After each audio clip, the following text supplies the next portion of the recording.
If you're interested in playing in Peru with me for 5 days, press the link in the description. The sign up is now live. For more information, check out this video. Anyways, back to Cartographer. Cartographer. This is a brand new Artificer subclass that prints scrolls. This subclass is designed for people like me. I've been using scribing rules from Xanathars for many years, and that's still relevant to this day. Welcome to Pack Tactics, where we scribe scrolls for more resources. My record is scribing 32 blessed scrolls in one campaign. Before we get into the scribing feature, let's cover its normal 3rd level features first, starting with the spell list. Healing Word is the only real standout here. I do like Banishment, Scrying, and Teleport Circle, but they're just terrible on this Artificer because they come so late. Your party will most likely have those spells sorted out. Fairy Fire is this subclass's main spell. You're gonna have a few features that are gonna be linked to this. It's an average spell. You basically throw a 10-foot cube AoE, which forces a dex save.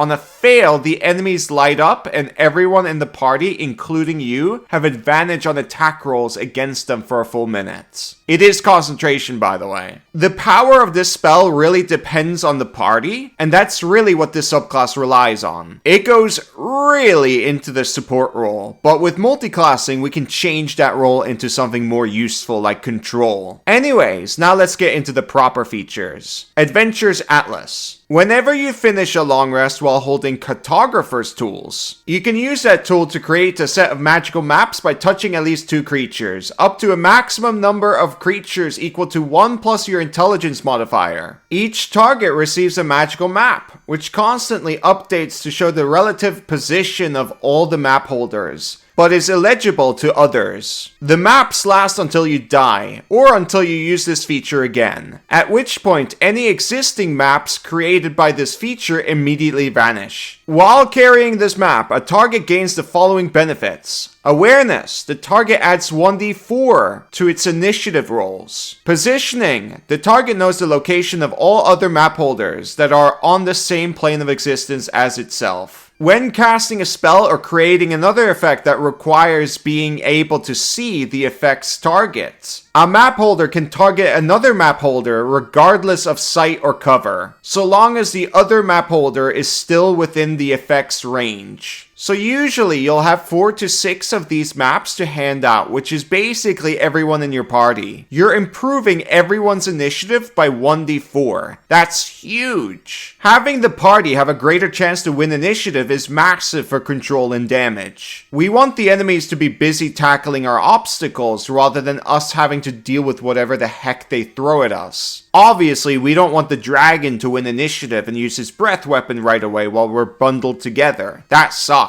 So that initiative boost is huge. As for the positioning feature, movement has never really been much of a problem in D&D, because you can just move out of cover, fling a spell, and then move back into cover, if you still have speed. It's not difficult like Pathfinder 2 or something. But hey, it's got its uses, like there's Fog Cloud, or you can cast Healing Spell behind full cover to help your friends. Now I know I'm kind of underselling this, but trust me, like when you need this, you really need it. Keep in mind, everyone that's holding a map can do this wall hack. So there's a lot of possibilities for the other full casters. But I predict most of the time it's gonna be like, oh, polymorph or Healing Word. And then you have Portal Jump, which is crazy, but we'll get there very soon. Next, Illuminated Cartography. This is Fairy Fire with a separate pool of resource. You have a number of casts equal to your intelligence modifier, and you regain all expended uses when you finish a long rest. I already went over this. It is nice to get a level 3 because you don't have a lot of ammo for anything really, but I wouldn't say it's anything special. Now for Portal Jump. On your turn, you can spend an amount of movement equal to half your speed, rounded down, to teleport to an unoccupied space you can see within 10 feet of yourself, or within 5 feet of a creature that is within 30 feet of you, and holding one of your maps. You can't use this benefit if your speed is 0. Here's the really special thing about this. It's not once per turn. That's intentional. This is spammable teleportation that shaves off half your speed rounded down. So you can teleport twice and you'll move 20 feet or up to 60 feet,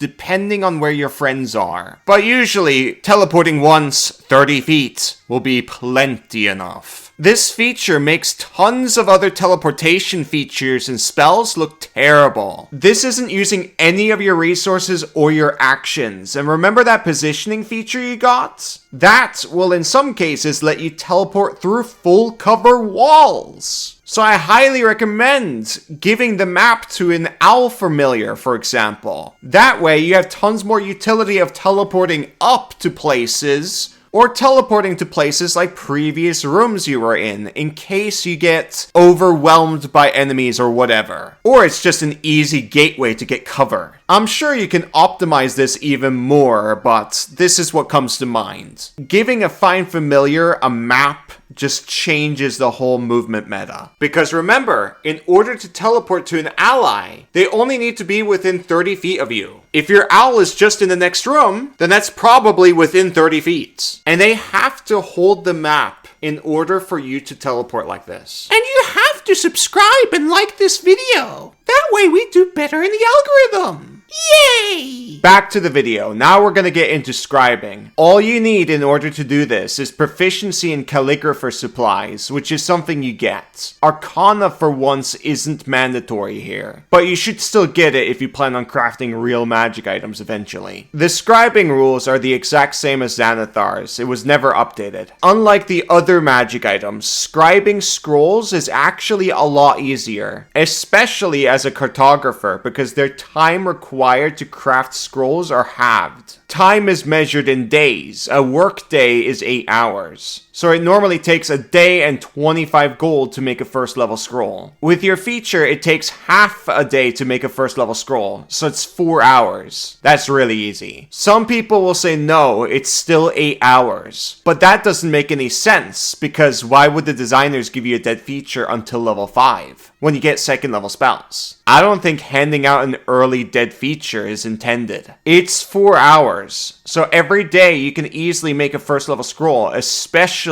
if you're an elf, because you only need 4 hours of sleep. While your party is resting, you can make a scroll. By the time they wake up, you've crafted one. The best first level scroll to scribe is Healing Word, which are better than healing potions because of range. Another great option is Sanctuary for protection. Even as scrolls, they use their normal casting time, so that's a bonus action for these specific scrolls that I just named. Scrolls are also a way to bypass the 1 spell slot per turn rule, so they're more powerful than you think. You guys get the point. Having your scribing time is technically the strongest feature this subclass gets. But remember, you're a half-caster with the worst spell list in the game. And this is an optimization channel. We have to fix this by multiclassing into a full caster and progressing there. Wizard happens to be the best option, especially Scribe Wizard, because eventually at level 10, their scribing is also halved, which stacks with Cartographer. That means you'll be able to scribe first level scrolls in 2 hours. You'll be printing those Healing Word scrolls. Now, optimally, we want to unlock second and third level spells as soon as possible from a full caster, so we can scribe them. The spells you pick vary, but obviously you should pick the strongest spells you have, and it will take a day and a half or 2 days and a half to scribe. Kobold, what DC and attack bonus do these scrolls have when created? They're whatever your stats are. That's actually the only part that's new in 2024, which means Scrolls of Web will always be useful, for example. Then you have Hypnotic Pattern, Fireball, Fear, Phantasmal Force, Fly, Rope Trick, and Tiny Hut are evil ones. Oh my god. I would hate to be your DM to deal with those spells. Anyways, we can go on.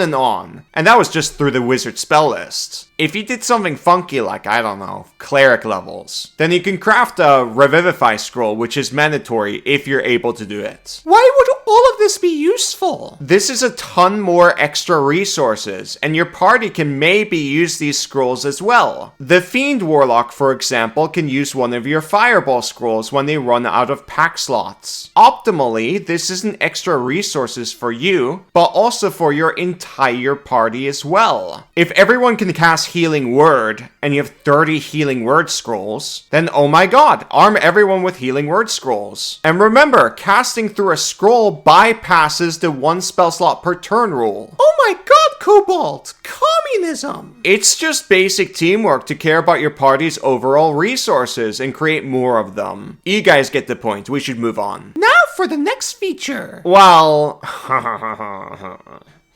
I'm not gonna lie. After the 3rd level features, Cartographer is so bad that it's not really worth covering. The progression would be fine if you had a better spell list. So I highly recommend you multiclass into a full caster and progress deep into it for a better spell list. That's how you actually make Cartographer stronger. That way, you can make better spell scrolls. You won't be stuck in the support role if you do this. Support is good, but there comes a point where too much support is not really useful. So we need to expand our options. So unfortunately, I'm going to ignore all of the remaining features. They're not worth it. Cobalt, you've never done this before. I really don't want to muddy the water, because this is an amazing subclass for multiclassing, and I don't want to spook people away from it. It's already got kind of a bad reputation from what I know, so instead I want to be positive and end it on a good note. Scribe Scrolls. I've been promoting scribing for many years, and this subclass is the best at it. And with 10 levels in Scribe Wizard, oh my god, you're the king at it. That is a crazy strong build. End the video. If you're interested in playing in Peru with me for 5 days, press the link in the description. The sign up is now live. For more information, check out this video. Anyways, thank you for watching.